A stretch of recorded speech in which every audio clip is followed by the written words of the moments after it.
And we're ready to go. Okay, so thanks to everyone who's joined in for tonight's webinar.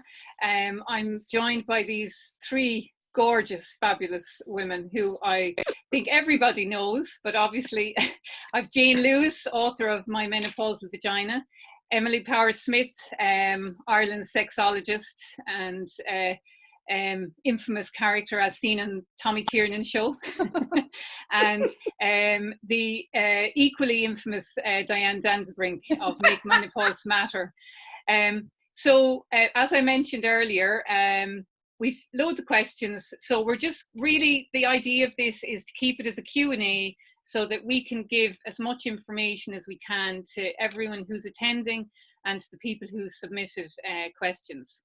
So I'm going to just start right into it, and what we'll do is we will start first off with, I don't want to go straight into the many questions for Emily, so let's warm up a little bit. I'm all for warm up, Catherine. That I know. Either way, and let's lubricate ourselves first. With some... Okay, so the first one really is kind of for Diane, Jane, myself. What are the risks and benefits of using Vagi Femme for someone who has a family history of ovarian cancer? I'm 46 and in menopause. Diane, do you want to take that one? Yeah, sure, lovely. So as far as Vagi Femme is concerned, I know that Jane will back me up here. As far as Vagi Femme is concerned, it's an incredibly low dose local estrogen. It's, you know, I can't really emphasize how low dose it is. Jane is just demonstrating there what Vagi Femme is. It is incredibly low dose. I mean, you know, sort of a year's worth of Vagi Femme is the equivalent of around 1 oral HRT tablet in a year. So, you know, the systemic absorption, so what that means is the absorption that you get into the rest of the bloodstream is, you know, sort of infinitesimally small. You know, Vagi Femme is for, I can't really think of anybody that it's not okay for. We do hear and see of many women who are told that they can't have it alongside systemic HRT, or that they can't have it long term. They're both incorrect. If you're at all concerned about estrogen and ovarian cancer, and if you are, there is, if you go to the menopause support website, there is a list, there's a can't even think of the word, there is a tab on there for videos, and in the videos you'll find a video that I did with a gentleman called Mr. Nick Panay. Yeah. And Nick is probably this country's greatest menopause expert. He lectures all over the world. He's incredible, you know, he gets involved in loads of research. He did a really useful video with me about using estrogen specifically with breast and the 5 different gynae cancers. If you've got any concerns, I suggest you have a look at it. And if your clinician or your doctor is saying no, then I suggest that you take that bit of video along and show it to them. Okay, and just following on from that, Diane, there's sorry. Are you allowed to run chairs? Yes. Are you keeping them in a cupboard or something? It looks like they're in a cupboard. No, I'm in the cupboard. No, I'm not. So following on from that, and this is really, as you mentioned, and what I'll do is, because I will be sharing a recording of this, I'll share that link with that video that you mentioned. This is kind of somewhat similar. This lady, pre-cancers 2018, had a mastectomy, no other treatment, non-invasive breast cancer, now has extreme vaginal soreness. She tried Vagi Femme for 3 months. It made absolutely no difference. now she hasn't taken anything, and she's wondering if there's any advice we can give her in terms of handling the soreness that she's having. I mean, one of the questions I didn't get to go back to her, but was obviously, you know, first off, is she using any form of moisturizer that might give some relief to the area? But Jane, I don't know, is there anything else you'd add to that if Vagi Femme isn't working for her?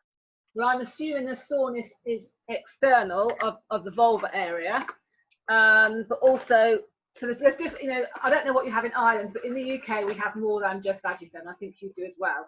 And there's something called the E-string. Very often women who can't tolerate Vagi Femme or other ones because of the fillers within them can get on very well with something called the E-string.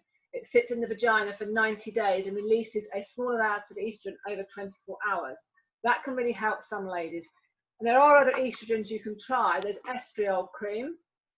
This is what we have in the UK. And there's one called Ovestin. Ovestin, Yeah, what can happen is because you become so sore, the area then doesn't like these estrogen creams potentially because of the fillers within them.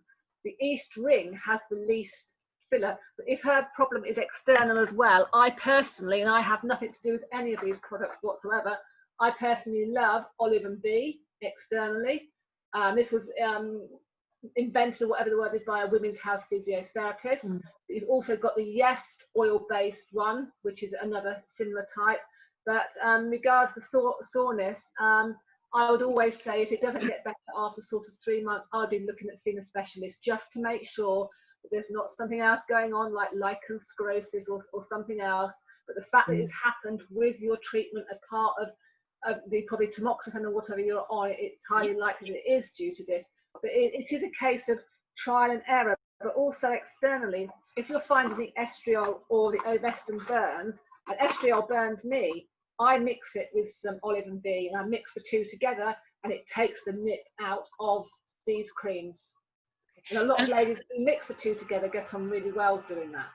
Very good. And do you know, that's a good point, Jane, because I think sometimes when it comes to the creams like that, I think a lot of women can be quite nervous to play around and, you know, to play around even with changing the cream, or maybe like you just mentioned there, mixing a bit of one, you know, that you know works with something else. So I think, like we know, it's not one size fits all, and it's finding what works for you in terms of sensitivity. But the problem is, once it gets sore, if you keep throwing different products at the vulva, it then becomes more and more irritated because you keep throwing things at it. So you need to try one for a while, and always test pat on your wrist or somewhere, because it can become so sensitive.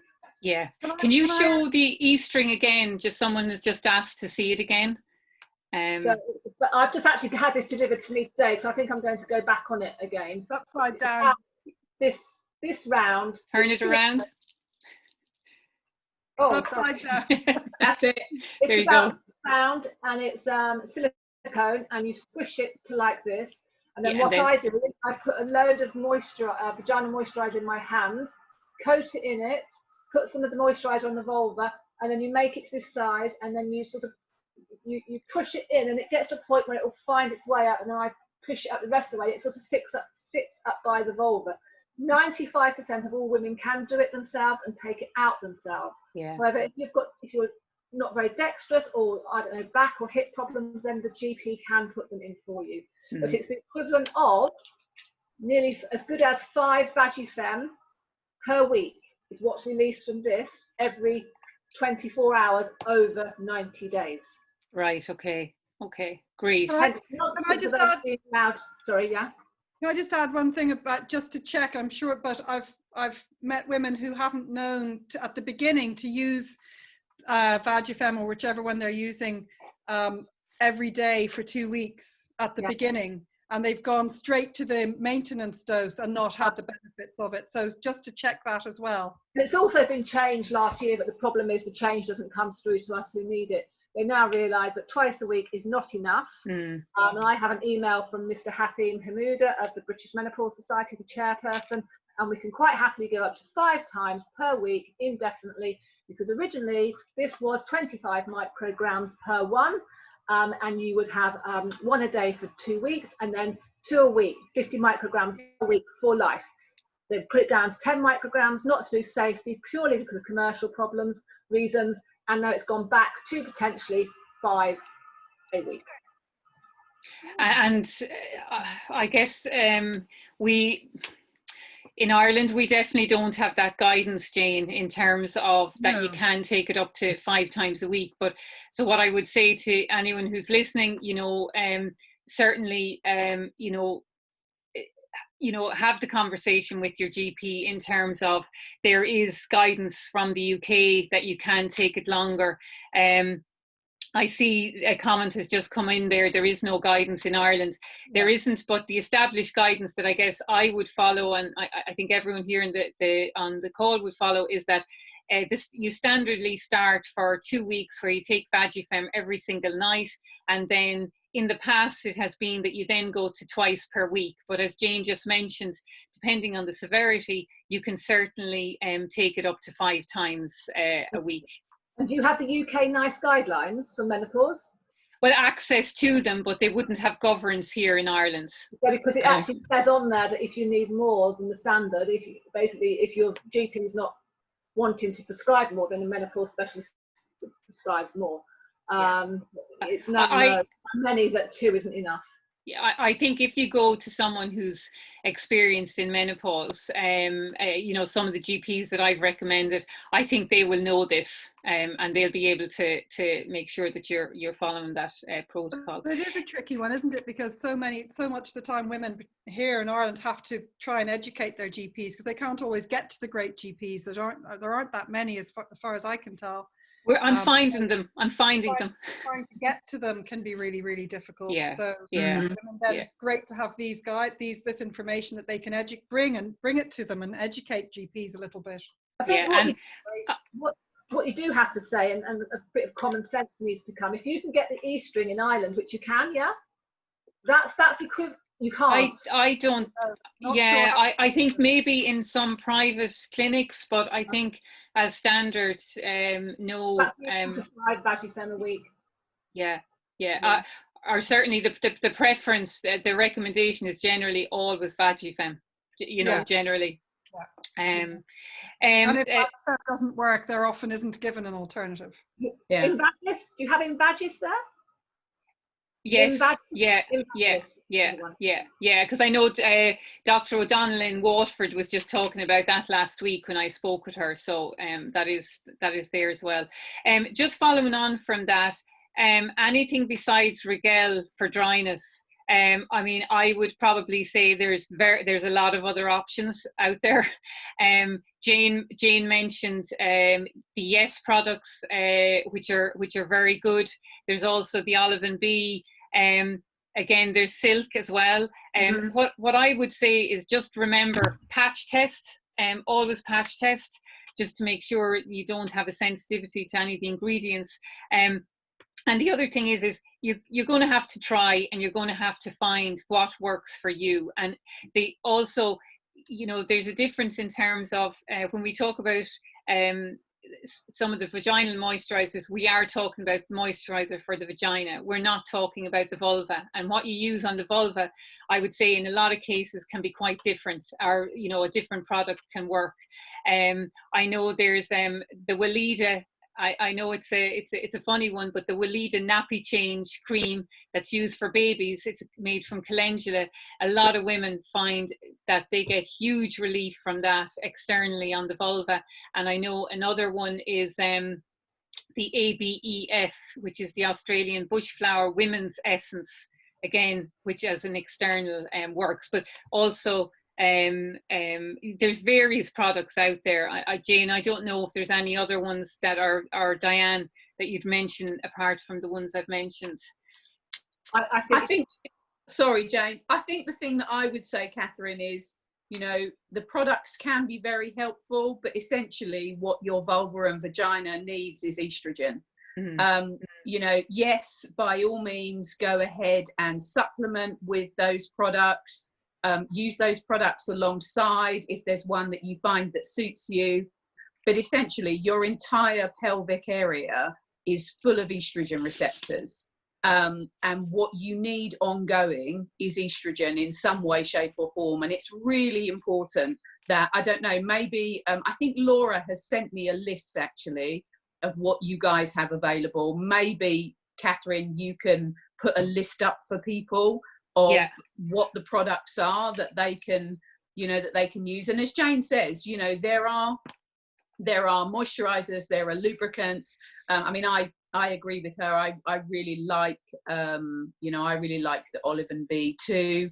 But again, you said earlier, it's not one size fits all, you know, sort of, yes, silk, Olive and Bee, etc. But it is important that you find what works for you, because it definitely doesn't work for everybody. And whatever you do, don't buy a product and slap it on your vulva, because if it doesn't work for you, that will ultimately make things worse. You know, patch on your belly or your wrist or your arm or something. Okay. So we'll change it slightly for a few minutes, and then we will go back. There is some more questions there we haven't got through. Emily, low libido, where can I start? There was a lot of questions. The questions kind of around sexual health and pleasure, I've put them into some categories. And obviously we will touch on some very sensitive subjects, I think particularly Ireland, in a few minutes.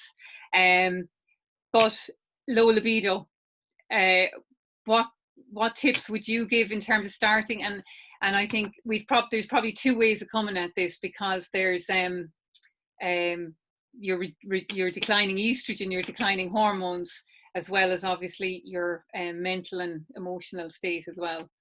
Yeah, exactly. So the hormone thing is really, really important. No amount of, you know, sensate focus or great communication is going to up your hormone levels to a point where you have libido back. So it's important to get your hormones checked, and testosterone is really an important hormone that also lowers around menopause. And for some women, a little touch of testosterone treatment can really help with their desire, their ability to become aroused, and their ability to orgasm. There's three ways that you can be affected. But there's also quite a lot of misunderstanding around female arousal anyway. So as we get older, there's less blood going to the genitals, so we can take a lot longer to become aroused or to reach orgasm, and that can lower libido for a lot of people, because they have expectations of themselves that don't go along with their age changing. So they think they're broken, or they're not working now, or they're too much trouble, or it's going to take too long, and that puts them off even trying. So there's that. It's so multi-layered. There's lots of research showing that women who masturbate regularly have an increased desire. Now, again, that's not, you can't say that's going to work for everyone, but for a lot of women, if they're self-loving, which I think we spoke about before, as an attitude to oneself rather than just banging one out in a sort of a very quick and rushed way. If you spend time with yourself, loving yourself and appreciating your body and building your arousal, you tend to be more in the zone for being turned on, or for wanting to get turned on, if you want to have partner sex or sex with other people. It's not going to work for you to expect to flip a switch and be able to get turned on. Those days they're gone for us all. And that's not a problem once you understand that and you don't judge yourself for it, and your partner doesn't judge you for it. You need to take longer. It is going to take longer. And women tend to respond to sexual stimulation and then get aroused, whereas men tend to be able to think about a sexual scenario or something like that, or see something, and they can get aroused quite quickly from that stimulus. Women tend to need to decide to get turned on, and then go through the process of having the right stimulation in order to get turned on. These things put women off even being sexual, because they think they should be working either like men or like they did 20 years ago. And we change. So a lot of it is about slowing down and being more forgiving and more accepting of ourselves, and understanding that if you do take time with yourself, you have the potential to experience a whole new realm of orgasm and of arousal if you take your time. Diet is really, really important. Exercise is really, really important. All the things, if you're aging well, they're going to help with your libido. And if you aren't, you have more challenges around it. But again, none of this is set in stone. We have amazing people who have all different experiences, but those are some basics. And just on that, you mentioned the M word, masturbation, which we're not good at talking about. We don't talk about it in this country, right? So there was a lot of questions about this, and I'll go through. I'm just going to give you the general gist. I'll read through 3 or 4 of them, and then I think I'll let you kind of guide it from there. So for how do you get your head around self-pleasure when you've been taught it's not right? I'm really not comfortable with masturbating. I know I should be. Where can I start? I don't enjoy sex ever. I didn't think we were meant to enjoy it. Menopause, age 45. My libido has changed dramatically, more so after having a baby. Any chance it will come back? I've been raised to believe that masturbation is a sin. How do I change my mindset when I know it's a positive? Now, I've just read some of them. There was a lot more, Emily, but a lot around that whole area, which, you know, is definitely, as we were talking about earlier, is definitely a tricky one for us, right? Yeah. In my experience, I work with this a lot, and it's, you know, it is still very alive and very real for a lot of women.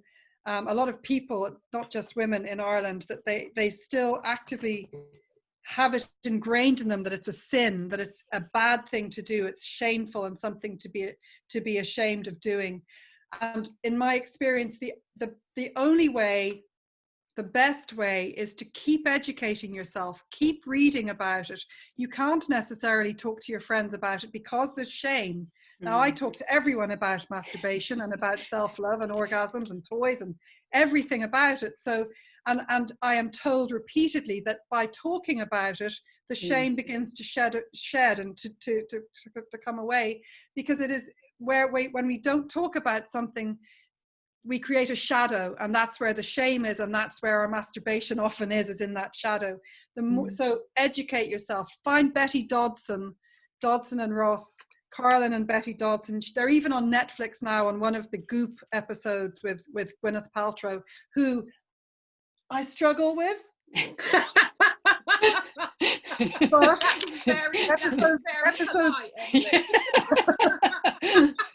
episode 3, I think it is actually interviewing Betty Dodson and Carlin Ross, and you'll see a real woman having a real orgasm using their method. And just really watch stuff, read stuff, and talk to people, anybody you can, and just keep doing that. Give yourself permission. This is about your right to be a full human being who enjoys and appreciates their own body for what for the pleasure it can provide through sexuality. It is natural, it is normal, it is healthy, it's good for your vaginal health. The more you lubricate naturally throughout your lifespan, the better it is for you as you get older.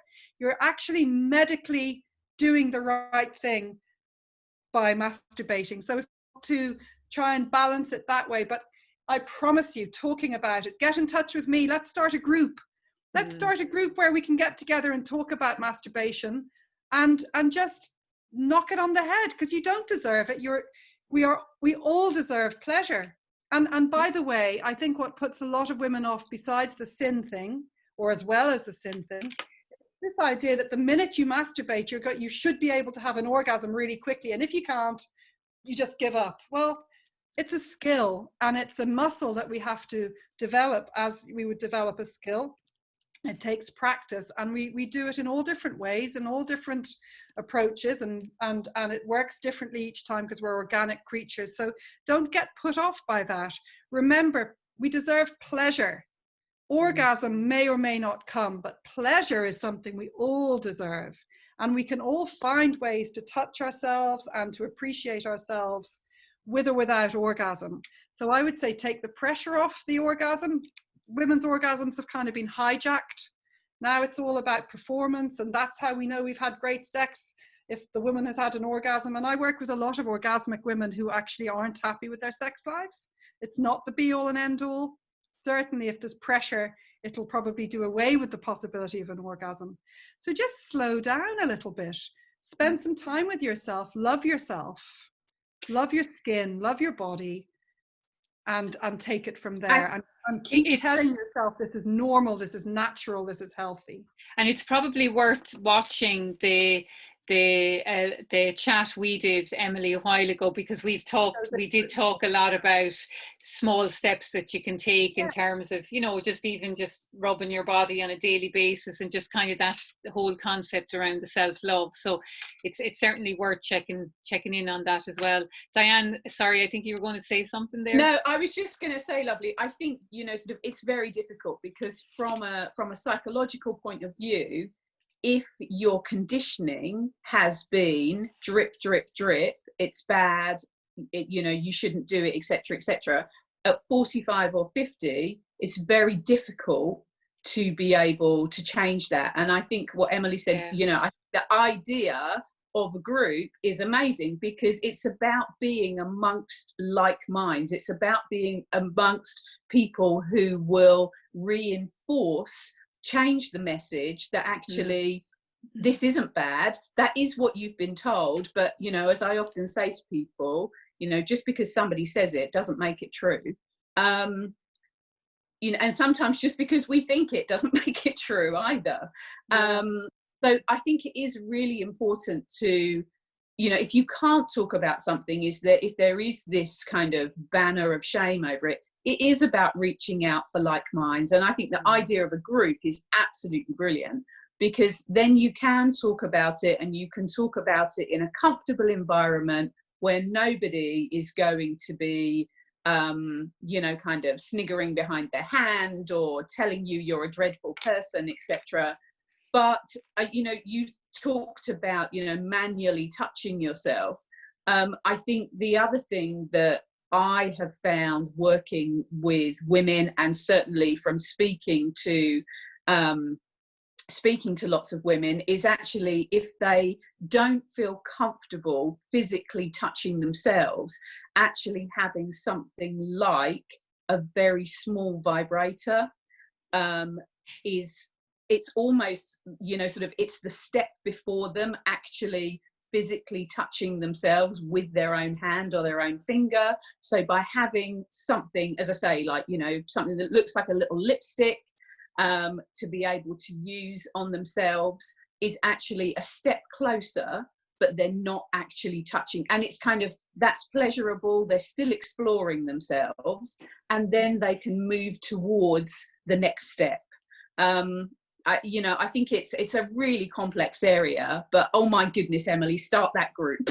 I get the idea from Betty Dodson. It's DODSON, not DOBSON. I think I say it very unclearly because everybody gets that wrong from me. She runs body sex groups in her Manhattan apartment at the age of 90, teaching I know who you're talking women about. how to orgasm. And so at the moment, for example, every Sunday, they are running, this isn't to say this is what you should do if you're feeling full of shame. This is way too much, but I just wanted to show you what's out there, what is the idea of like-minded women. We get together online and we all self-love all over the world at the same time on a Sunday evening or Sunday afternoon, depending on the time zone. And it's that thing of a sisterhood, of not bowing to shame, and of sharing pleasure with each other in a safe, beautifully supportive and empathic environment. So, you know, it is happening. Women are getting together. They are talking about their pleasure, and it does work. I have seen it. I have experienced it, and I invite you. Get in touch with me if you want to start an online group if you want to. I'm well on for that. After all the messages I got today, I have to say there was a few of them that, oh my God, they just made me. But how wonderful that they reached out. They had enough. So I reach out through their shame and through their embarrassment, and that is actually probably the hardest thing they'll do. It gets a little bit easier each time you reach out. That's the first step. Essentially, that's the first step to change. And the hardest. Yeah, often the hardest. So well done, whoever, all of you reached out. I think we've probably answered this one. I'm 52. I've always thought masturbation was a dirty practice. That made me sad. Just even, you know, how do I change my mindset? I think we've covered that one. Okay, this is for all of us really. I think we're a same-sex couple. We both feel some of the symptoms you talk about when you talk about vaginal atrophy, discomfort, inflammation, painful sex. What can we do? So I did go back and I did just check with her, and she just said they're both experiencing. It's not, she actually said you couldn't say one of us is worse than the other. She said they're both finding it painful. Now I did actually say, first off, have you been to your GP? You know, have you had a review to be checked and so forth? But for me, I think that's the starting point, that they need to check in with their GP and basically look at whether would they need to start taking something like Femme and following the treatment protocol. Well, you know that I do IG lives quite regularly. This Friday, I'm doing it with a married couple, a Mrs. and Mrs. Oh, and we brilliant. are talking about this problem because they both also have, one has vaginal problems and one has bladder problems, going through the menopause at the same time. But really, yeah, once you know everything's fine, it's a case of just because they don't do penis in vagina, they can vibrators and fingers and all other things, so it can still be painful in other ways. So yeah, good quality moisturizer and estrogen, you know, but whatever you put in the vaginas or touch, we need to make sure it's very well lubricated and not dry. Yeah. So I am going to be doing an IG live with a couple. I'll share that. That's this Friday, Jane, is it? Yeah, I don't know the time. I can't remember. Yeah. Okay, The good news is you can both know how the other one feels a little bit, which, you know, sometimes that can be a real problem, is trying to get your partner to understand how bloody painful it can be and how difficult. So, I mean, they have that maybe as a bonus. And that leads me nicely on to the next question, which is, how do I go about introducing a sex toy to my partner, with my partner? Okay, well, what I would say about that is I would get the toy yourself, you probably have. I would play with it yourself, you probably have. Now, this is up to you, but I would say, what I think is a lovely way to say it is, I got myself, and you can be a little bit mysterious or a little bit naughty if that goes with your personality in the relationship. You can just say it straight out, whatever feels right to you. But I would say it out of the bedroom where you're not too vulnerable, maybe over a glass of wine, maybe when you know you're headed to bed together, but not in bed together, so that there's no pressure in that moment, because that can really derail something. If you get a response that isn't quite what you hope for, it can be really difficult then to recover. So, and then I would say, for a start, you can bring it up and say, God, my friend, or I was reading an article about sex toys, what do you think? That's one way to do it, so you get an idea beforehand as to what they're going to feel about it, and you can have a conversation that way. And then when you have the toy and you've got the interest from your partner, there's no point in introducing the toy if they're really anti the toy. That's just going to wreck your buzz. You're not going, that's going to wreck you. No pun intended. Maybe a pun intended. So then you would, I believe, it is a very difficult thing for a person to use a toy on their partner if they don't have a vulva themselves. So I'm a toy user, an avid toy user, and I don't really let my partner have a lot to do with my toys. They do other things for me, and I use the toy on myself because I know what to do. It's very hard because it's a piece of plastic or silicone, hopefully body safe, for them to know how to touch you with it. So you bring it in as an adage. You can say, I got this toy, I've discovered a new way to pleasure myself. I've discovered a new way to orgasm. This is an add-on to our already wonderful sex life. And that tends to go better than saying, you know what, I'm so fucking bored with our sex life. I've gone and got a toy. And actually, I'm not too bothered whether you're there or not. Which can also be the truth, but it tends to go better if you sort of say, I've learned a new way and I'd like to show you how to do this. And then you can show them with how to use the toy on you, or you can just keep the toy to yourself, as in use it yourself. That's a personal choice. Yeah, yeah, okay. Okay, kind of back now to vaginal atrophy. I've had cancer twice. I have been told no form of HRT whatsoever. My twin sister and my mum died from cancer. Is there anything else I can use for vaginal dryness? Catherine, do you know what sort of cancer? I don't. That's the only message. I didn't get a chance to go back on that one. And the majority of the messages came from people who are on watching the webinar, had registered to join, so came via email. So if the person is on and they want to say what type it is, then certainly type it in now. I haven't seen any message so far. I mean, the first thing that I would say about that is, generally, I'm going to leave the, kind of Jane can talk about what else perhaps, for just reiterate some of the things around vaginal use. But the first thing I would say about that is, I've been told absolutely no. Well, my stance on that would be, where is the patient choice in that? This conversation should be around patient choice. It should be about the woman being given factual, evidence-based, non-biased information by an expert clinician. And with the greatest deal of regard for the ladies oncologist, who I'm sure was fabulous, they are probably not a menopause specialist. In case, that woman should then be referred to a menopause specialist, because what she needs specialist advice. And no woman should ever be told, no, you can't have X. She should be told about the pros and cons, about the benefits and the risks, and she should then be supported to make an informed decision. And the problem with HRT, specifically estrogen, is if an oncologist hears estrogen, generally their eyes shoot up into the top of their head somewhere.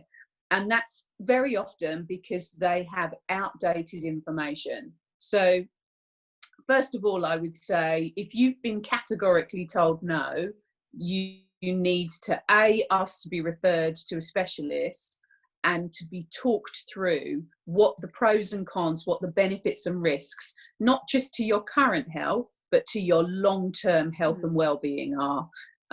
Jane, if I hand over to you, lovely, to reiterate some of the things that the lady can use for vaginal health in the meantime. Well, basically, I add them in a group for vaginal dryness. There's only 3,500 ladies on there. There's a lot who have had breast cancer, a lot who have got active breast cancer and ovarian cancer. I would probably say 80+% of those use local estrogen. And that is with their, whether their oncologists are happy or not, because it is about choice and quality of life. So there are all, and you really have to understand the amount of estrogen is tiny. And also, if you look in social media land, particularly on Dr. Newsom's and Liz Earle, there have been 3 very top oncologists discussing this whole issue of cancer and estrogen anyway, but also specifically vaginal problems in those talks. And all 3 of those, and these are top ones from America and the UK, say that without a doubt, all women can use local estrogen if they've had a positive breast cancer Outcome. Diagnosis.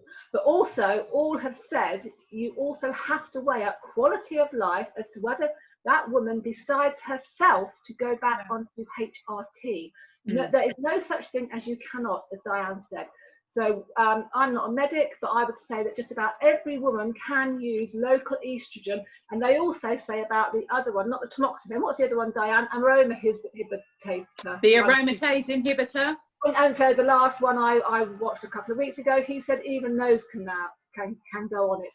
Because I don't think people appreciate just how bad these women have survived cancer, and they almost have to be told, I've survived, I dare not complain about my vaginal problems. They have not been educated, or they are not warned. And I have women in my group, and I can say this, not coming from me, but they can say it, who have said They've got through the breast cancer. They had an idea of what was going to happen. They had no idea of the vaginal problems, and they found tackling the breast cancer easier than the long-term thought of the vaginal problems. Yeah. There is a lot of paternalism still around this. I know there's 4 times the research done on male sexuality than on female sexuality, which says something. But there is research showing that that oncologists will often not talk to men about erectile dysphosphate surgery when they have cancer, because they worry that the men will choose erectile function over surgery that might be life-saving. So there may possibly be a similar paternalistic attitude to women. I've certainly met women who weren't warned about the effects of their treatment in regards to. I think we can safely say that there is still an enormous gender bias in medical care. Full stop. I think the other thing that we definitely face here would be the fact that a lot of women aren't prepped for what happens after cancer treatments, and you know, that's definitely same here. Same here. You know, as Jane said, she admins 3,500. I admin 14,500. We hear all the time. You know, I think it is, unfortunately, women's health is in dire need of a kick up the backside as far as the medical profession are concerned. Not all of them, but a lot of them. And can I just to mention as well, just in relation to when you take like let's say for example Vagi Femme, when you take out the paper, what do you call it, you know, the leaflet that comes with Vagi Femme, it basically gives you the same contraindications as it does for systemic HRT. So it's just important for people to understand that the company doesn't differentiate between the Vagi Femme local estrogen and say the systemic oral tablet HRT that you would take, and that sometimes does scare off and frighten a lot of women. So it would. I mean, that makes sense. But it's important. It's just important kind of to know that difference. Okay. And now I've checked this one out.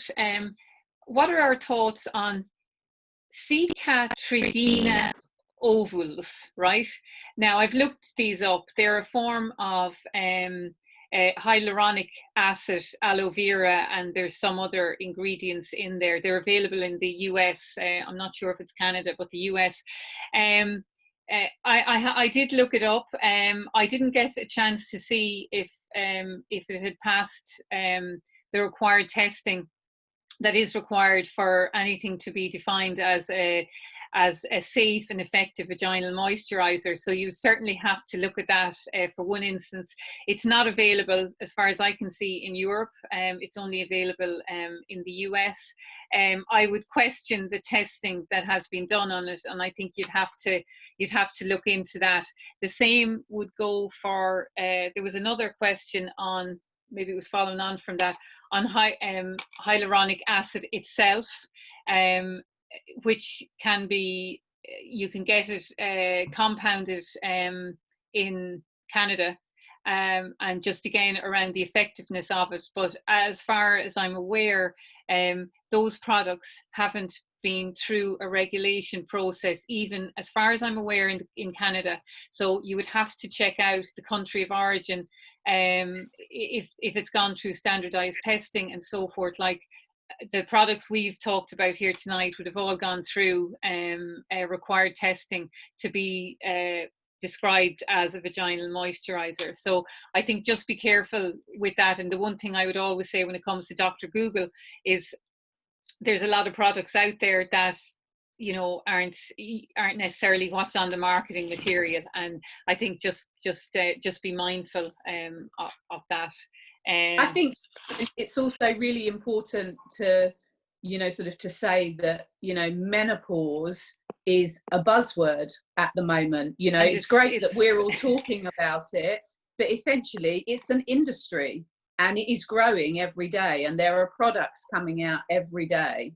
Okay, that might be an overstatement. Every week at least.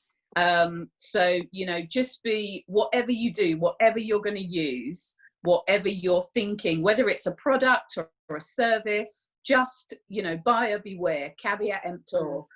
You know, do your due diligence. Make sure that the product that you're going to use is regulated and licensed. Make sure that the professional, in inverted commas, that you're going to see is, you know, sort of knows what they're doing. Make sure that they have the right education. Make sure that they're insured.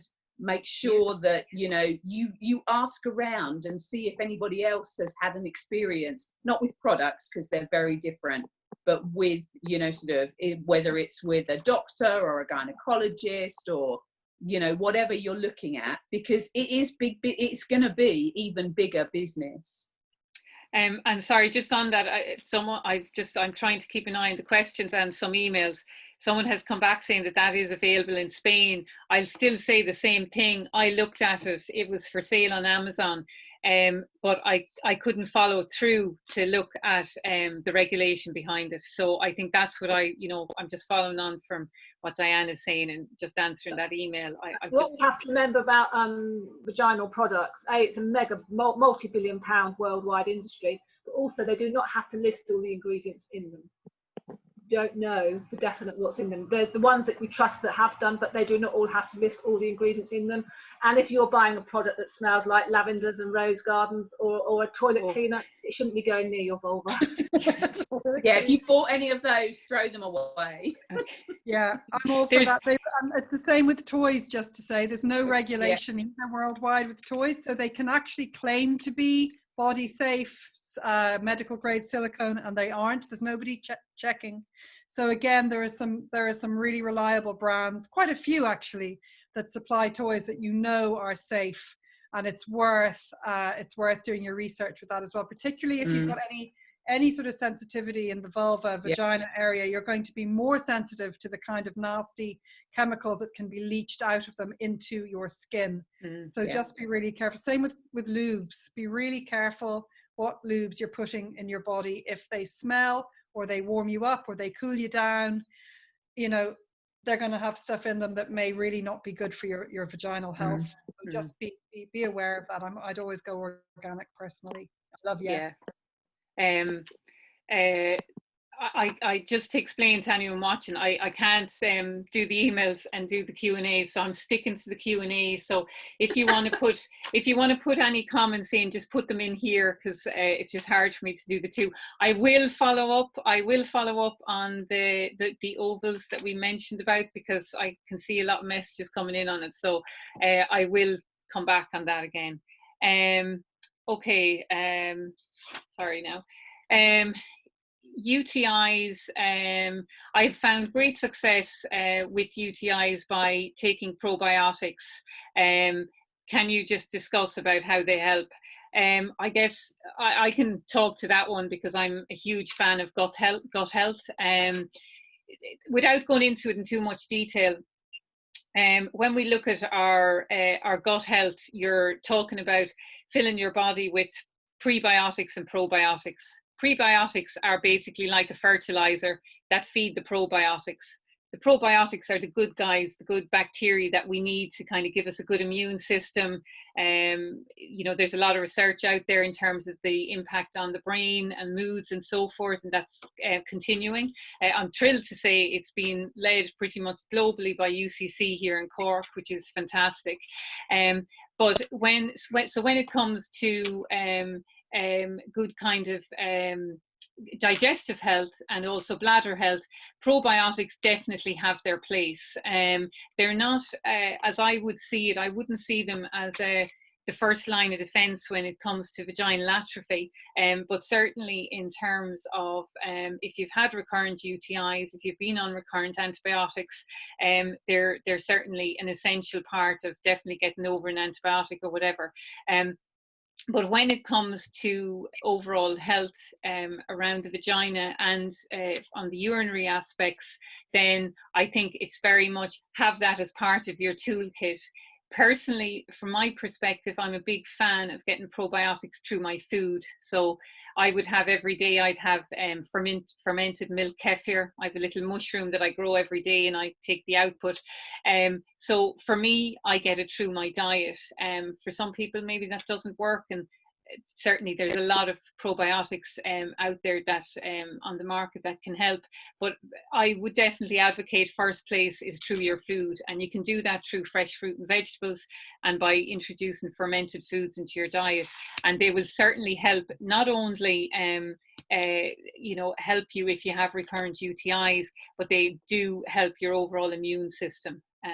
So that was just to, is there any, sorry. Can I say something on that about I'm perimenopausal, and I went to an amazing woman here who is a medical herbalist, and she's specialized in colonic irrigation. She's an amazing woman, really very knowledgeable. And I said, I'm going to have to get the coil put in because my periods have got so vicious, and I'm having to take a day off a month now, and it's, you know, go to bed, it's really bad. And she said, well, just wait, hold on a bit, hold on for 3 months, and let's get your gut into good shape and see how you are. And it worked. My periods are back to, I don't even know, I don't keep track of them. I don't really feel the need to. I don't even know now when I'm due, whereas I used to be in agony with breast pain and getting moody and you know, really struggling. Now it's not, obviously that's not going to be the same for everyone, but I'm just backing you up on the importance of gut health, even for hormone balance. Yeah. Really helped. Hot flushes, they went. I just felt so much better just getting my gut into shape. Yeah, I think certainly when your symptoms aren't on the real severe realm and you can manage them, it definitely has. My symptoms, and someone's just asking there, is there any probiotic you would recommend? Again, I as most people know, when it comes to products, I do a huge amount of research. I love my milk kefir. It's free. You never pay for a mushroom. It gets passed from person to person. And milk kefir will give you about 35 to 40 strains of probiotic, and you're making it at home every day. My dog eats it. My kids all eat it. To me, get a milk kefir going is a no-brainer. If you do want to buy a supplement, probably there's Udo's Flora. Is it Flora? Udo's Flora, is that right, Emily? Or I use his Super 8. Super 8 is a very, very good one, but try and get it through your diet as much as you can, fruit and vegetables, because you're then drip feeding it all through the day through your diet. But if not, Super 8, that's the one I was trying to think of. Okay, I'm just conscious of time, so let's see. We've done that one. Catherine, oh yeah, Jane will love this one. Catherine, you keep telling us to look at our private areas. I cannot do this. I feel bad if I even think about doing it. Who wants to take that one? This is I think this is going off of the back of, I've been saying a lot recently that everyone should start on a monthly basis looking at their vulva and familiarizing themselves with themselves, basically. So that's, yeah. I like met lots of women. I had my first child, and I knew I looked like a bit of a car crash down there, and never then looked for many years. If I had have looked, I might not have been so shocked. But it is really important to do a monthly check when you do your breast check.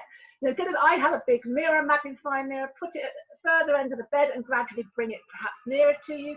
You just touch and feel, but it is, you know, coming from England, I don't have these worries in the same way, but it is just another part of your body. You think of it, if you've had children, you've birthed children through it, if you have had them, which is an amazing thing to be able to do. You've had periods from your vagina, and it's just another part, but it is really important to look, because although things like vulvar cancer are very, very rare, lichen sclerosis, a condition called lichen sclerosis, is not so rare, especially when in post-menopause. And the problem is we get this itch, soreness, and you know, discomfort, and we're self-treating and not looking, and we are putting off potentially a diagnosis of something potentially much more serious. So there's a very important reason for doing this, because we've got to stop self-treating. And I've done a lot of videos with women now, and 2 of them have been lichen sclerosis and vulvar cancer, because that itch was ignored for years and assumed to be thrush. Thrush is not as common as we all think it is. So think of it as you're doing it for your future health. Think of it as a really important thing to do. Is all I can say. I don't know what Emily can say, but you know, I don't have the same sort of worry about looking. So I work with women a lot who actually at the thought of looking at their vaginas will burst into tears. They're so afraid of their vulvas. And so again, Catherine, I'd say it's a very slow process for women who are in that situation, and how I would begin with it. Now there's a process, I'm not going to talk the whole way through the whole process, but I would begin through your clothes, sitting quietly and just cupping, say that's your vulva, just cupping your vulva through your clothes, holding your vulva kind of like in a hug, and practice breathing down through your body, through your vulva and out into your hand, and back up through your vulva and out through your mouth. And just sit with that until you're calm, until your nervous system knows that it doesn't have to panic, till you can do nice deep breathing. What you're teaching yourself at the very beginning step is, it's okay to touch my vulva, it's not frightening, and I don't have to go into survival mode with my breath and my adrenals kicking off. So I would say it's a slow process. Take your time. But it is absolutely, everything that Jane said is so important. But you can start doing it in a loving way. Some people prefer to do it more clinically. They like to think that's as a piece of machinery and I'll see how it looks and how it works. That if it works for you, okay. And then other people like to do it in a more gentle, loving way, and that can be a nice beginning step. And there are many more small steps towards it. You don't have to jump straight in and try and look at your vulva straight away. You can ease your way into it, but make sure your breath is good. It'll really help. Okay. And just this kind of ties back to Jane, and I know we're all passionate on this one. I keep getting thrush. I've had antibiotic after antibiotic. What can I do? Now I did go back and I did just say to her, look, have you ever had a physical examination? Which she told me she's never had one. So I think what I would really say there, just what you said, Jane, please, everybody needs to stop self-diagnosing as thrush.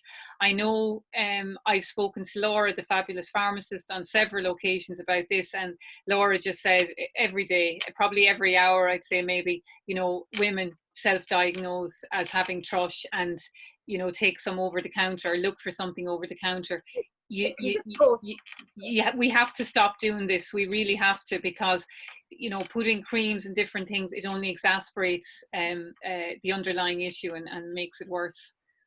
And if you keep getting UTIs, and I'm assuming you're menopausal, then it could be part of your vaginal dryness, because the actual real word for it is genitourinary, as in urinary syndrome of menopause. So if you're getting repeat UTIs, you're not on local estrogen and or HRT, then I would be looking at that also. But having heard 3 vulva dermatologists talk now, who said that thrush really is not as common as we think, and they get women sent to them too late with this constant itch or whatever that may end up being lichen sclerosis, they have never actually swabbed one of these women positive for thrush, who have been treating it for years and years. And they say that every woman should be swabbed before they self-treat with thrush, because it then causes another potentially vulvodynia type feeling in the vulva. It causes more problems.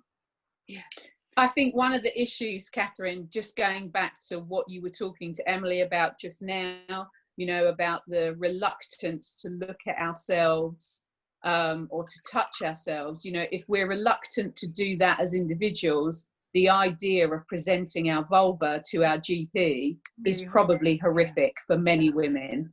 And I think, you know, there is, you know, definitely there is work to be done around that. But I think it's really, really vital that you consider, you know, sort of, would you not check your breasts? And how important do you think it is to check your breasts?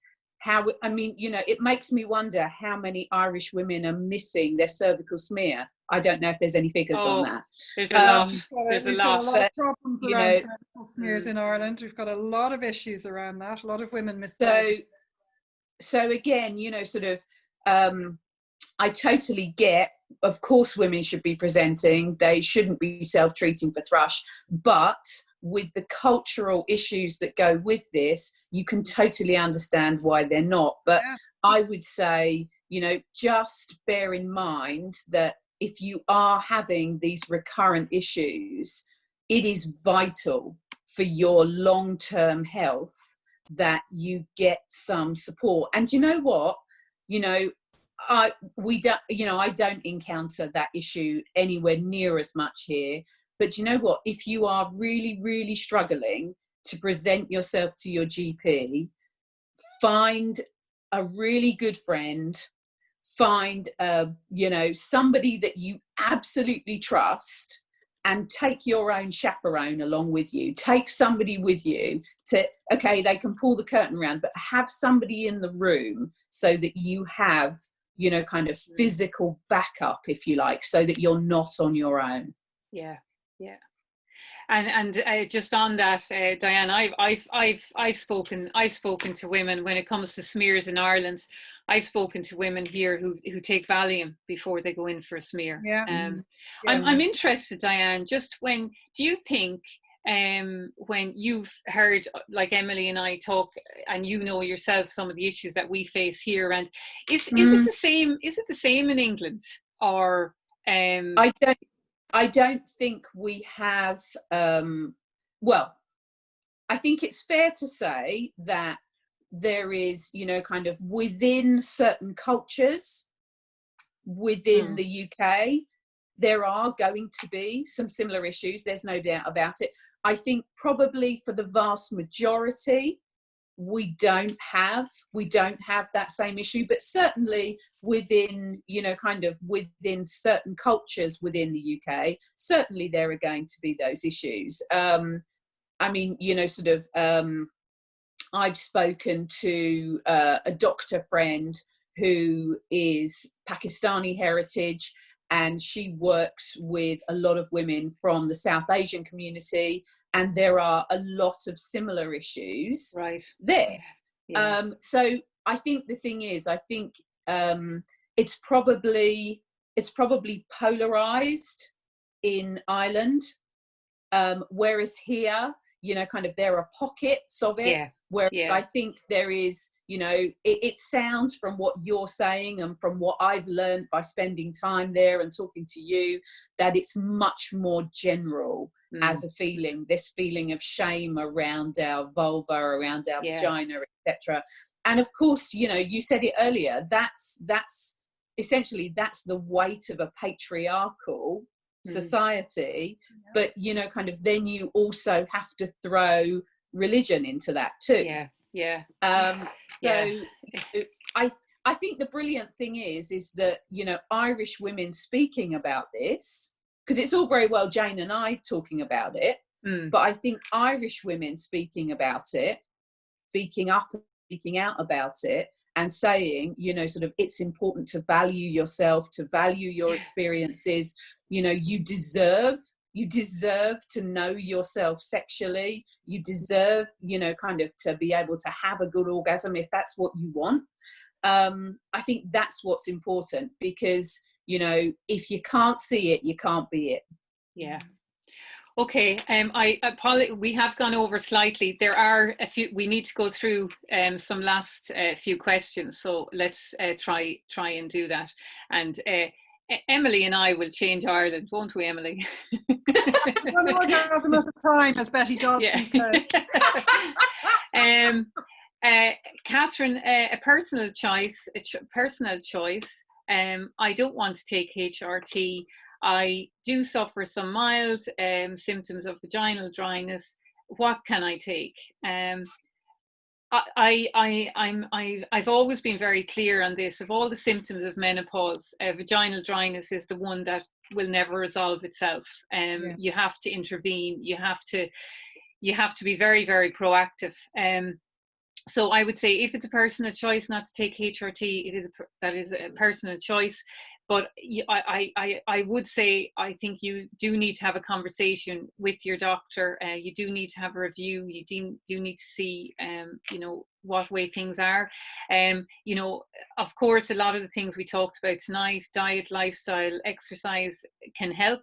Omega-7 is one of the omegas that there has been some research done that has been shown to help the moisture within the vagina, but certainly depending on the level of vaginal atrophy that you have, it needs a lot more. So I think, you know, personal choice, I'm just giving you the alternatives.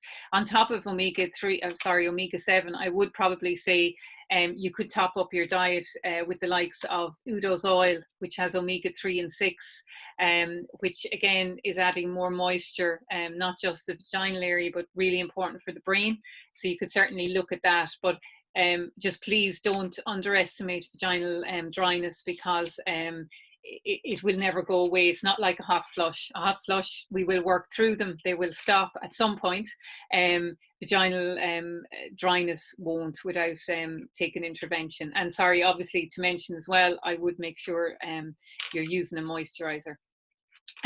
Okay, let's go through the questions that are here now. Okay, can I see the E-string? We did that. Is there any testosterone licensed for women now in the UK? No, I don't think so. Yeah.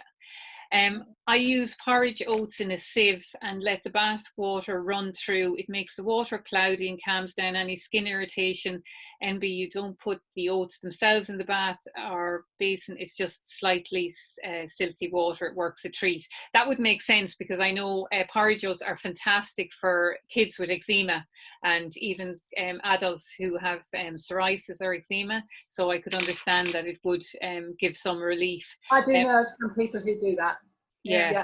Just like the vino, it's basically a type of a vino, a DIY vino. Yeah. Very good. What is the issue around the type of breast cancer you've had? Are there implications for estrogen receptive cancers? So you would need to know whether your breast cancer was estrogen receptor negative or estrogen receptor positive. That would have a bearing on, hopefully, what the conversation your menopause specialist would have with you. But it's also fair to say, again, that this absolutely should be an individual consultation around you, your history, the type of cancer that you've had, etc., etc. So basically, when you're going to see your menopause specialist, or when you're going to speak to your doctor about it, the more information that you have about the type of cancer that you've been diagnosed with or been treated for, etc., is really important. And Catherine, I know you've mentioned this a million times in things that we've done together before and other things that you've done, but if you are somebody who has been diagnosed or treated with breast cancer and you're getting no as far as any kind of estrogen is concerned, I would really recommend Avram Blooming's book, Estrogen Matters. If you're going to read one book about estrogen, make it that one, because it's absolutely brilliant. I'll put a post of that, actually. I think I've done it before, but I'll just do it again. I'll put a picture of the book up. Yeah. Okay. Okay, so let's go down through here. No guidance re Vagi Femme. Yeah, I went to Brenda Moran in Cork. She's fab. Brenda Moran is fantastic. Absolutely loved her. She trained with your friend Jane, Mr. Hamoda. Yeah, in King's Cross. The only thing to know about Brenda at the moment, she's on maternity leave. She's just had a baby. So if you're struggling to get in contact with her, I have resources of other GPs that have been recommended to me in Cork. So do reach out to me, because a lot of people are coming now, giving me more recommendations, which is brilliant. And if you're in Cork, you're not too far from Waterford.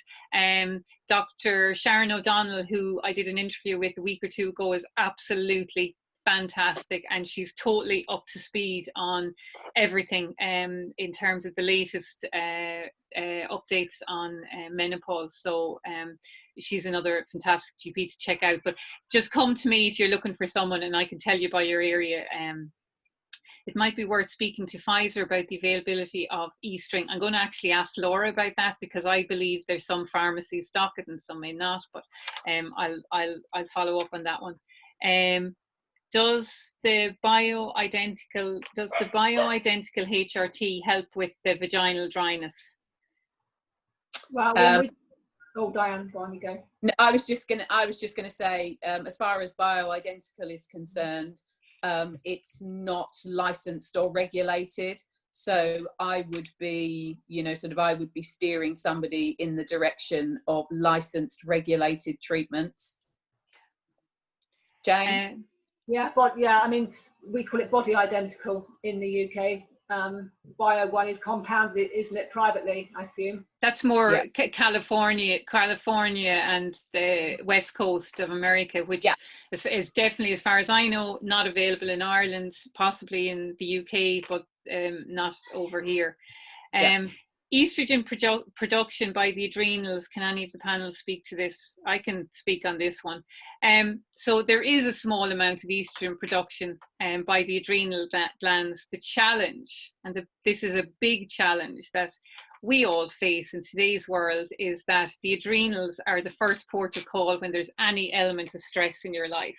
So when you have daily stresses, and now we have a lot of them, and particularly with COVID at the moment, it puts additional pressure on the adrenal glands, and that basically robs the adrenals of a lot of the production that it could be doing, and instead it's your cortisol that's becoming quite high as your body kind of goes into overload with the chronic stress. So a lot of you see at the moment a lot of kind of talk or blogs coming out from, I guess, primarily North America, about adrenal fatigue, and how a lot of it kind of comes on late 30s, early 40s. And certainly the adrenals will come under a lot more pressure when you're in perimenopause, which, as we know, is anything from the mid 40s. But for me, chronic stress robs the adrenals of anything other than cortisol. And what happens with cortisol, and one of the big things that's I would see now a lot at the moment because of COVID, is that another area that we're not understanding is that our cortisol production for some women can be so high during the day that it continues on at nighttime, and this is what's leading to disturbed sleep and not being able to sleep and so forth. So just don't underestimate the impact of stress on your hormones. Killer for your sex hormones. You're not producing your sex hormones when you're producing cortisol and adrenaline, because you're not meant to be thinking about sex when you're running away from danger. They go together. And curiosity goes down as well. So when you're trying to be a great lover or trying to enjoy your own body and you're in stress, it's actually really difficult to do that. It's not you, it's your hormones that need a little bit of help in order to get when your fear is up, your curiosity goes down, because again, you're not meant to be kind of running away from something. I wonder if they got the curtains in IKEA. You're meant to be kind of trying to get safe. So very there was I shared actually a few weeks ago, I shared a great video about estrogen production in the adrenal glands on my Facebook page. So certainly have a look at that, because it shows the great kind of the impact of stress, and the impact kind of that it has on our whole bodies as such. Betty Dobson, I think you answered that, Emily. Dodson, yeah. Okay, the Netflix title was it's the Gwyneth Paltrow Goop, and I think episode 3 is the one. Satisfier Pro 2, fantastic as clitoral stimulation, and doesn't touch the vestibule or vagina when they are too sore or whenever. I think that's someone just obviously recommending that. I don't know if you're familiar with that. It's a particular toy with a little suction hole about that size that fits over the clitoral glands. So, and it sucks rather than vibrates. Now, the more recent one also has a vibration part to it too, but it sucks the clitoris. So if you like a sucking sensation, it's good. It can be very intense. It's one of the toys I got most recently, and I nearly sucked the clit out of myself. I was, I couldn't go near myself for 3 days. It was way too much. I need to was using it. I was rushing as well. You can't rush, so I was trying to get a result without giving myself time. So yeah, I have to go back to it with a. I've got a bit frightened. I have to go back to it and take my time with it. Okay, and Emily just shared, some Betty Dodson and Carolyn Ross. Okay, we talked about that, the leaflet. We talked about that, the probiotic. I talked about that. You ladies are amazing. Thank you so much. What a fantastic session. Thank you. In the UK, you're not able to buy Canesten OTC over the counter now. You have to go to the GP and get it on prescription. Oh, here you can get it over the counter, Emily, can't you? Yeah, you can. I think you can. Yeah, I think you might. You can get it in. Can you get it in Tesco and these places? No, not quite. No. Well, just to say as well, from working closely with pelvic floor physios, they've told me that actually you can get all the symptoms of UTIs from a tight pelvic floor as well, and you can be treating yourself for thrush and or for UTIs and getting antibiotics and whatever you get from them, and they keep coming back. So that can also be another reason to get checked out and not self-diagnose. I think a women's health physiotherapist, because I have what's called a hypertonic pelvic floor, too tight, and I must never do Kegels. I have to relax my pelvic floor, because actually a tight pelvic floor can also cause pain and leakage, the same as a weak pelvic floor. So women's health physiotherapy, and you've got some amazing ones like Maeve Wellen and her team in Ireland, I think you should go there if you're having problems. Maeve Whelan. That's who I work with, actually, Jane. That's who. Okay. Yeah. I am going to be doing another session on pelvic physios with Yvonne Brady and some other physios. So just keep an eye out for that. I'm white, British, raised Catholic in Liverpool, and was brought up to believe that sex was lack of respect. Yeah. I think we've talked through that one. Yay, Catholics! Hey, I went to a nun school. Come on, I'm a Loretta girl. I went to a nun school and told when I was in third class, on my first day in class, we had to introduce ourselves. I stood up and, I'm Emily Parris Smith and I'm on the pill. You couldn't even get it for contraception back then. It was like, and the teacher, just all the blood drained out of her face, and she made me sit. I'd like to speak to your mother when at the end of the day. Oh my God, because I took a little vitamin C tablet at the same time my mother took the pill. I'd heard her say she was on the pill, so I was on the pill. This was, by the way, my mum was a good Catholic. I was the seventh child, and she'd had enough by then, so she did go on the pill. Well, I do know that the skirts we had to wear went down below your knees, nearly close enough to your ankle, along with our gabardine coats. And I remember I used to open the button and I used to turn up, I couldn't put a hem on it, but I used to turn it up around my belly to make it shorter. And on numerous occasions, I was sent to the principal's office for not wearing my uniform as I should wear it. And oh my God, that was like... I was told that when a girl whistles, Our Lady cries. That even whistling was sinful. We could write a book. You should write a book. Yeah. I'm on a mild dose of HRT, which has helped with vaginal dryness instantly. If I don't stay on HRT long term, how do I deal with vaginal dryness then? Oh gosh, I think you'd have to be staying on something for the vaginal dryness. Is that systemic HRT? It's someone who's watching here. They don't say, it just says, Okay, so if it's systemic HRT, well, first of all, I think it's important to have the conversation around why you might not want to stay on it. It has to be individual choice, but that individual choice should be based on factual information. So first of all, it would be important to know why this lady doesn't want to stay on it. And if she decides she doesn't want to stay on it, then obviously the next step would be to use local estrogen. But also remember that about 20% of women need systemic and local estrogen for their vaginal symptoms. So, I think, again, it's weighing up those benefits and risks.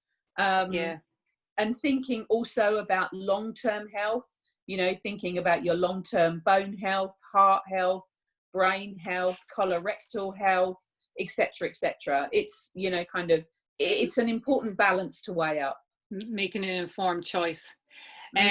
I was going to say, yes, please, could we get a pic of the estrogen book? Yeah, if Maura, if you follow me on social media, I'll put that up later, and I'll do an email over the next few days with some links from this webinar. And Brenda is answering her emails. Oh, good woman. Okay, that's good to know. That's Dr. Brenda Moore in Cork.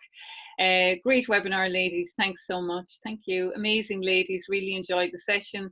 Thank you, ladies, for your very insightful and most interesting chat. Feeling empowered here, Louise. Good girl. Yeah. Sorry, I should have said if you are over 60, Canison. Okay. Okay, let me just check in here again. Okay, I think. Any thoughts on caffeine and alcohol? I'm trying to reduce, but don't know if it's worth it. Oh my God, can I answer that one? It so is worth it. It's so worth it. Please, please, please, please do it. Please reduce it. Alcohol, I just, particularly here now because of COVID, we've seen a huge increase in wine o'clock. And I really worry, I do really, really worry about some of the social implications and the mental health implications after COVID. I would really say for anyone, when it comes to alcohol and menopause, they just don't go. They really do not go together at all. And you can become so much more sensitive to alcohol, and also, you know, it can exacerbate your symptoms, which can make you feel worse physically and psychologically. You know, caffeine, they're stimulants, not things, you know, you really don't want that extra stimulation. You want your body to be as calm and restful as it can be.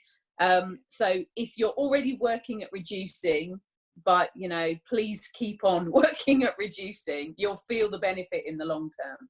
Yeah, and just to add on the caffeine as well, I generally say to people, if you're having a coffee, try and make it before 1 o'clock. It does impact your sleep. It impacts your hot sweats, your night sweats, your hot flushes. And also remember that caffeine, like some of the ingredients in sweet sugary drinks like Coke, does have a negative impact on your bone health. So it's really, really important to limit it and just go for the herbal teas, like, you know, sleepy time mint tea. That's what I've been drinking. I've made from the garden, my pot of mint tea. You know, so just kind of, you can get creative around what you drink. Even drink kombucha, you'll get some fermented food through it, but just really try and reduce the caffeine and alcohol. I think, Catherine, as well, it's also about actively changing habits. Yeah. You know, and you know, you're right with some of the herbal teas. They're not, all of them aren't for everybody, but some of them are fabulous, and you will find something that suits you personally. And can I just add, as an Irish person, if you choose to keep drinking, wine is really the worst. So vodka, something that has very little sugar and that you can mix without sugar and without caffeine, it's cleaner, but you just can't. You can't expect to function the way you used to with alcohol at this stage. But there are some alcohols that that are notoriously worse, and I think wine, which I love with all my heart, you just can't. It's just very, very sad. I grieve regularly, and I try it every now and again just to be sure, but I'm pretty sure it's just poisonous to me now. No, I'm particularly, and when it comes to wine, I mean, look, white wine, weight wise and everything, I think I like red wine, and I do red wine. There is the good polyphenols. There's good polyphenols in red wine, Emily, but I'd literally have half a glass once a week. That's kind of where I'm at, because I know. Why, look at your skin. You look like you're about 12. Oh, sweet divine. Anyway, well done, ladies, from a women's health physio. Great combination of expertise. And just to mention, we are going to be doing one with kind of from the pelvic floor, the pelvic health side. That'll be in another few weeks. A great webinar, my friends. Thanks so much. Yeah, so I think we've covered most of the questions. We could obviously talk for hours, and I think from my perspective, this has been great, because I've wanted to kind of bring more people together, rather than just the, you know, on Instagram it's just kind of you know, two of us together. So it's lovely actually to have the dynamic of having four of us. It works really well. So thanks, ladies, and Pleasure. Thank you, lady. Thank you. Happy Monday. Happy Monday. Hope you have a great week, and I'll follow up on the bits and pieces that we said we'd show over the next few days. Okay, thanks. Lovely. Everyone. Bye bye. Take care. Bye.